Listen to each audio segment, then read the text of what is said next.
All, welcome back to my channel. ഇന്ന് നമ്മൾ നോക്കാൻ പോകുന്നത് 3ാം ക്ലാസ്സിലെ മലയാളം ആദ്യത്തെ പാഠം കനകച്ചിലങ്കയിൽ വരുന്ന ഒരു ഭാഗമായ നിറങ്ങളുടെ നൃത്തമാണ്. അപ്പോൾ പാഠഭാഗത്തിലേക്ക് പോകുന്നതിന് മുന്നേ ചാനൽ സബ്സ്ക്രൈബ് ചെയ്യാതെ ആരെങ്കിലും കാണുന്നുണ്ടെങ്കിൽ ചാനൽ ഒന്ന് സബ്സ്ക്രൈബ് ചെയ്തേക്കുക, ലൈക്ക് ചെയ്യുക, നിങ്ങളുടെ കൂട്ടുകാരിലേക്ക് ഷെയർ ചെയ്യുക. അപ്പോൾ നമുക്ക് നോക്കിയാലോ. നിറങ്ങളുടെ നൃത്തം. അവിടെ നോക്കൂ, 2 ചിത്രങ്ങൾ നമുക്ക് കാണാം. ആദ്യത്തെ ചിത്രം കഥകളിയുടേതും രണ്ടാമത്തേത് പടയണിയുടേതുമാണ്. നമുക്ക് വായിച്ചു നോക്കാം.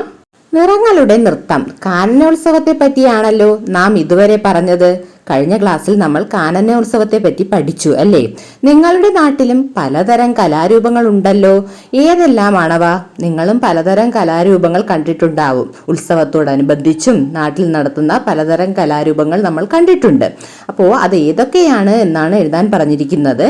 നമുക്ക് എഴുതാം. പടയണി, തെയ്യം, തിറ, മുടിയേറ്റ്, കഥകളി, ഓട്ടൻതുള്ളൽ, ഒപ്പന, തിരുവാതിര, മാർഗംകളി, ദഫ്മുട്ട്, അറബനമുട്ട്, കോൽക്കളി, പൊറാട്ടുനാടകം, മോഹിനിയാട്ടം, കുച്ചിപ്പൊടി, കുമ്മാട്ടിക്കളി. കൂടാതെ നിങ്ങൾക്ക് കൂടുതൽ എഴുതി ചേർക്കാവുന്നതാണ്. ഇനി നോക്കൂ, നിങ്ങൾ അവ കണ്ടിട്ടുണ്ടോ? അപ്പോൾ നമ്മൾ കുറേ കലാരൂപങ്ങളുടെ പേരുകൾ പറഞ്ഞു. അപ്പോൾ ഇതിൽ ഏതൊക്കെ കലാരൂപങ്ങൾ നിങ്ങൾ കണ്ടിട്ടുണ്ട് എന്ന് പറയണം. ടീച്ചർക്കും മുതിർന്നവർക്കുമൊപ്പം അവ കാണാൻ ശ്രമിക്കൂ. കണ്ട കലാരൂപങ്ങളുടെ ചിത്രം വരയ്ക്കൂ എന്ന് പറഞ്ഞിട്ടുണ്ട്. അത് നിങ്ങൾ സ്വന്തമായി ചെയ്യേണ്ടതാണ്. കലാരംഗത്തുള്ളവരുമായി സംസാരിക്കൂ എന്ന് പറഞ്ഞിട്ടുണ്ട്. അപ്പോൾ കലാരംഗവുമായി ബന്ധപ്പെട്ടവരുമായി സംസാരിച്ച് കൂടുതൽ അറിവുകൾ നിങ്ങൾ നേടേണ്ടതാണ്. അതൊരു ബുക്കിൽ കുറിച്ച് വെക്കുകയും ചെയ്യാം. ഓരോ നാട്ടിലും ഓരോ കലാരൂപങ്ങളുണ്ട്. ഇവയുടെ മുഖത്തെഴുത്തും ചമയങ്ങളും ഒരുപോലെയല്ല. വാദ്യോപകരണങ്ങളിലും മാറ്റമുണ്ട്. പാട്ടുകളിലും അവതരണ രീതിയിലും മാറ്റം കാണാം. അപ്പോൾ ഓരോ കലാരൂപങ്ങൾക്കും മുഖത്തെഴുത്തും ചമയങ്ങളും വാദ്യോപകരണങ്ങളും പാട്ടുകളിലും കളികളിലും ഒക്കെ വ്യത്യാസങ്ങളുണ്ട്. 2 കലാരൂപങ്ങളുടെയും ചിത്രം നോക്കൂ എന്ന് പറഞ്ഞിട്ടുണ്ട്. അവിടെ 2 കലാരൂപങ്ങൾ തന്നിട്ടുണ്ട്. ആദ്യത്തേത് കഥകളിയും രണ്ടാമത്തേത് പടയണിയുമാണ്. നിങ്ങൾ പടയണിയും കഥകളിയും കണ്ടിട്ടുണ്ടോ? ഈ ചിത്രങ്ങൾ കണ്ടപ്പോൾ തന്നെ ആദ്യത്തേത് കഥകളിയും രണ്ടാമത്തേത് പടയണിയുമാണെന്ന് നിങ്ങൾക്ക് മനസ്സിലായോ? എങ്കിൽ നമുക്ക് ഇതുമായി ബന്ധപ്പെട്ട ചോദ്യങ്ങൾ നോക്കിയാലോ. കഥകളിയുടെയും പടയണിയുടെയും ചിത്രം നിങ്ങൾ കണ്ടു. എന്തെല്ലാം വ്യത്യാസങ്ങളാണ് കണ്ടെത്താൻ കഴിഞ്ഞത്? നമുക്ക് എഴുതാം. പടയണി വലിയ കിരീടമാണ് ഉപയോഗിക്കുന്നത്. കുരുത്തോലയും കവുങ്ങിൻ പാളയും മറ്റും ഉപയോഗിച്ചാണ് കിരീടങ്ങൾ നിർമ്മിക്കുന്നത്. പ്രകൃതിദത്തമായ കുരുത്തോലയും പാളയും ഒക്കെയാണ് പ്രധാന വേഷവിധാനം. കേരളത്തിന്റെ നാടൻ ആചാര കലാരൂപമാണ്. ഭദ്രകാളിയെയും പ്രാദേശിക ദേവതകളെയും ആസ്പദമാക്കിയുള്ള ആചാരപരമായ അവതരണമാണ്. അതുപോലെ തന്നെ പടയണിയിൽ നൃത്തച്ചുവടുകളും താളവാദ്യങ്ങളും കോലങ്ങളും പ്രധാനമാണ്. ഇനി നമുക്ക് കഥകളി നോക്കിയാലോ. പടയണിയിലെ വലിയ കിരീടങ്ങളെ അപേക്ഷിച്ച് നോക്കുമ്പോൾ അത്ര വലിയ കിരീടമല്ല. മരം കൊണ്ടും മറ്റും നിർമ്മിച്ച സ്വർണ്ണ നിറമുള്ള തകിടുകളും നൂലുകളും പതിപ്പിച്ച കിരീടമാണ് ഉപയോഗിക്കുന്നത്. പല നിറത്തിലുള്ള തുണികളും ആഭരണങ്ങളുമാണ് ഉപയോഗിക്കുന്നത്. കേരളത്തിന്റെ ശാസ്ത്രീയ നൃത്തരൂപമാണ്. രാമായണം, മഹാഭാരതം തുടങ്ങിയ ഇതിഹാസ കഥകൾ അവതരിപ്പിക്കുന്നു. കൈമുദ്രകളും മുഖഭാവങ്ങളും പ്രധാനമാണ്. അപ്പോൾ നമ്മൾ വ്യത്യാസങ്ങളെല്ലാം എഴുതി. ഇനി അടുത്ത ചോദ്യം നോക്കൂ. കാഴ്ചയിൽ 2 കലാരൂപങ്ങളും തമ്മിൽ എന്തെല്ലാം സാമ്യങ്ങളാണുള്ളത്? അപ്പോൾ നിങ്ങൾ 2 കലാരൂപങ്ങളുടെയും ചിത്രങ്ങൾ കണ്ടു. എന്തൊക്കെ സാമ്യങ്ങളാണ് കണ്ടെത്തിയത്? 2 കലാരൂപങ്ങളിലും വളരെ വർണ്ണാഭമായ വസ്ത്രങ്ങളാണ് ധരിക്കുന്നത്.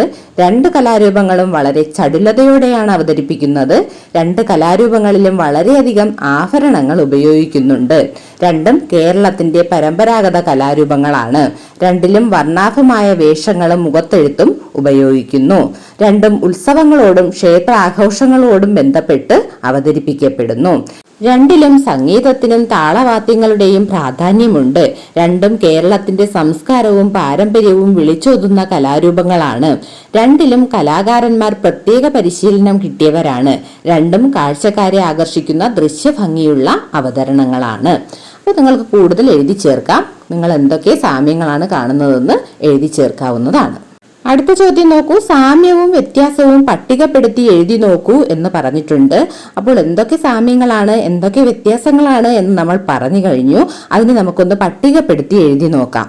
സാമ്യങ്ങൾ. രണ്ടും കേരളത്തിന്റെ പരമ്പരാഗത കലാരൂപങ്ങളാണ്. രണ്ടും ക്ഷേത്രോത്സവവുമായി ബന്ധപ്പെട്ട് അവതരിപ്പിക്കപ്പെടുന്നു. രണ്ടിലും വർണ്ണാഭമായ വേഷങ്ങളും അലങ്കാരങ്ങളും ഉപയോഗിക്കുന്നു. രണ്ടിലും സംഗീതത്തിന്റെയും താളവാദ്യങ്ങളുടെയും പ്രാധാന്യമുണ്ട്. രണ്ടും കേരളത്തിന്റെ സംസ്കാരവും പാരമ്പര്യവും പ്രതിഫലിപ്പിക്കുന്നു. ഇനി വ്യത്യാസങ്ങൾ നോക്കാം. കഥകളി ശാസ്ത്രീയ കലാരൂപമാണ്. പടയണി നാടൻ ആചാര കലാരൂപമാണ്. കഥകളിയിൽ ഇതിഹാസ കഥകൾ അവതരിപ്പിക്കുന്നു. പടയണിയിൽ ഭദ്രകാളിയുമായി ബന്ധപ്പെട്ട ആചാരങ്ങളാണ് പ്രധാനമായും അവതരിപ്പിക്കുന്നത്.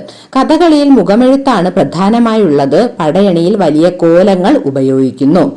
കഥകളി വേദിയിൽ അവതരിപ്പിക്കുന്നു. പടയണി പ്രധാനമായും ക്ഷേത്ര പരിസരങ്ങളിലാണ് അവതരിപ്പിക്കുന്നത്. കഥകളിയിൽ കൈമുദ്രകളും മുഖഭാവങ്ങളും പ്രധാനമാണ്. പടയണിയിൽ നൃത്ത ചുവടുകളും കോലങ്ങളും പ്രധാനമാണ്. അപ്പോൾ നമ്മൾ എല്ലാ ചോദ്യങ്ങളും നോക്കിക്കഴിഞ്ഞു. നിങ്ങൾ എല്ലാവരും നന്നായിട്ട് പഠിക്കുക. കനകച്ചിലങ്ക എന്നുള്ള ഈ പാഠത്തിലെ എല്ലാ പ്രവർത്തനങ്ങളും ആദ്യം മുതലുള്ള പാഠഭാഗങ്ങൾ പഠിച്ച് നമ്മൾ വരികയാണ്. കാണാത്തവർക്ക് ഇതിനു മുന്നേയുള്ള ക്ലാസ്സുകൾ കാണാവുന്നതാണ്. ചാനൽ സബ്സ്ക്രൈബ് ചെയ്യാനും ലൈക്ക് ചെയ്യാനും ഷെയർ ചെയ്യാനും മറക്കാതിരിക്കുക. അടുത്ത ക്ലാസ്സിൽ കാണാം. Thanks for watching.